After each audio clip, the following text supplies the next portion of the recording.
What's up, everybody? This is Jason, Zombie Collector, and I've done it. I've done it, guys.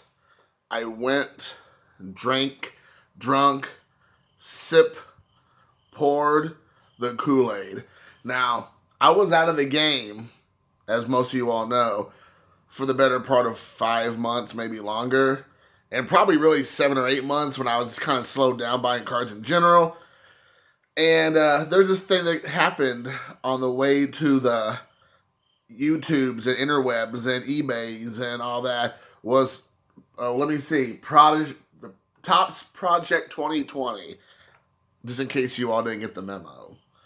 Now, a lot more eloquent people than myself have already talked about this ad nauseum, about the rise and falls of Project 2020 Topps. But I missed all the fun. And there was a lot of tears that were shed, a lot of gnashing of the teeth, and a lot of anger, possibly for some, that everybody thought this was going to be a magic carpet ride into financial success, like Scrooge McDuck. And then it turned out to be more like, DuckTales and spun out of control like in Tailspin. But since I luckily missed all the shenanigans, I get to kind of recoup and come in the thick of the night and clean up a little bit where you all might have accidentally stepped in it. And I'm not throwing any mud or any dirt at anybody at all, because I'm not a buy $20 card off a Topps kind of guy, no matter when and where and what the situation is. So I would have waited until the madness or whatever died down, regardless. Either pro card or angry anti-card debacle. But if you for some reason don't know, my understanding on the limited knowledge was that there is a limited print run on certain types, on all the Topps Project 2020 cards. Different artists would do different renditions of cards from Hall of Famers, other rookie cards, important cards, of all the different kinds of Hall of Famers, superstars, all-stars, that kind of stuff. Some modern day guys, everybody in between. And they took their take on it. Some of them were pretty interesting, like way off the grid. Some of them were, from what I could see, not that big of a difference from the card you would see from whenever. So there was a lot of liberties taken. In some cases, and in other cases, not so much. But again, we all know these are art cards, essentially. So it's like little mini pictures of art. And so the art, or the, the art is in the eye of the beholder. Is that right? I think that's the right terminology. And so some people really liked it, some people didn't. And certain people liked certain artists, and some of them did not. So with all that being said, I will show you what I received. Now, I got all these in a lot. I spent a total, including the cards, including shipping, like $25. And I received, I believe, 5 cards. So that means that one card and a third, not even a third, of the price of 2 of the cards from Topps, I got 5 cards. So that's pretty good, including shipping. I think I spent, like I said, $25 and some change with including shipping. And I got it for basically 1 or 2 cards only, but then when I saw all of them were in there, and I'm like, well, I'll just bid up, and I just did individual bids, and the guy did a little bit of a combination shipping, even though he didn't really want to, but since I won 5 cards, he worked with me a little bit.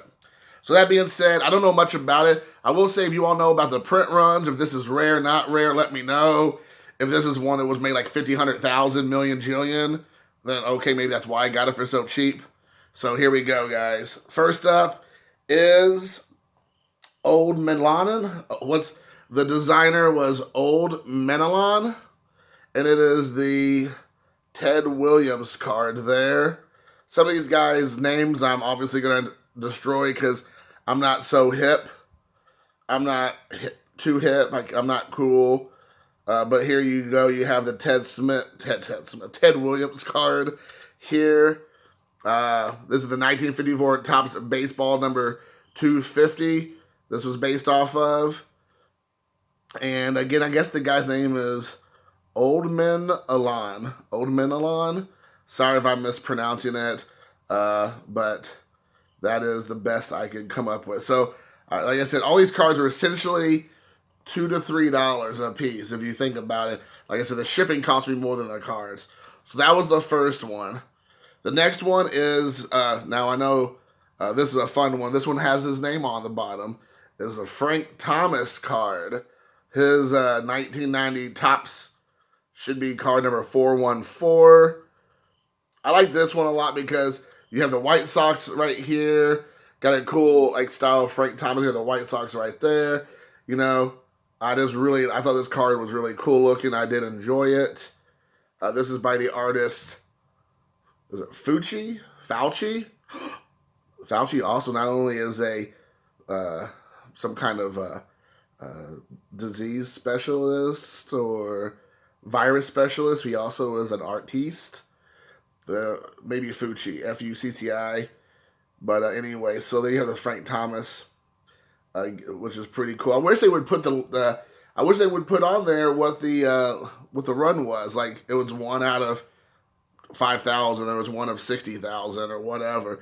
So you know which one it was. It doesn't even have to be number 855 of 6,000. They could just say the print run was whatever. That'd be nice.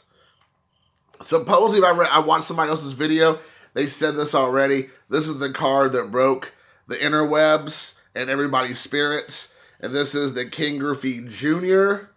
1990 or 1989, sorry. Topps card from back in the day. Topps traded 41T. So there you have this. And if I heard somebody say correctly, this card had close to 80,000, 90,000. I heard somebody say that because I don't know about any of these other cards, but I just remember people were like losing their minds when they bought this card thinking it was going to be, I don't know, one of the more rare ones. And then when it ended up being like 1 of 80,000, they were like lost their minds because everybody, that's when the bubble burst, you know? And this was by Keith Shore. So there you go. And I realize, guys, I'm a day late, dollar short. So anybody who's going to make a comment as such is almost like pointless. I just did this for fun. I wanted to see if I can get some cards from this Project 2020.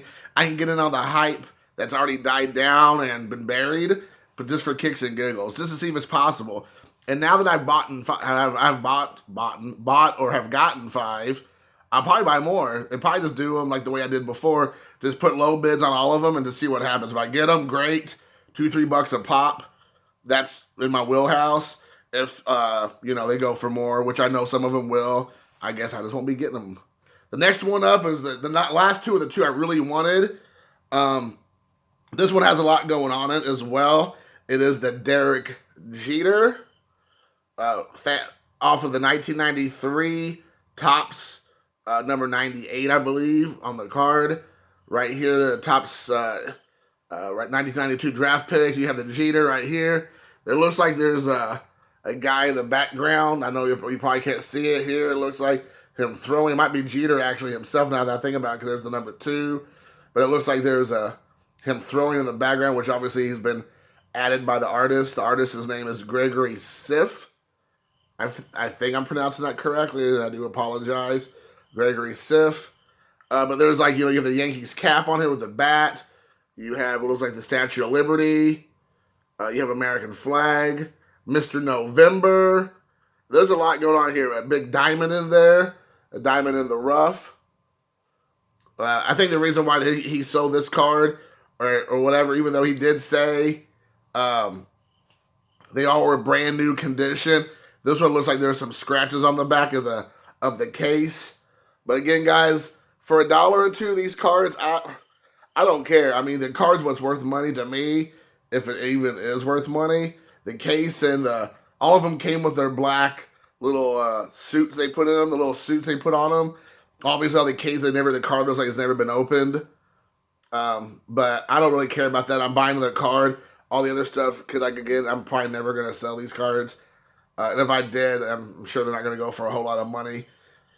And then lastly was the main one I bought, and then I just found him. He had multiple cards, which I all put bids on, was this Don Mattingly right here. And this one was so cool.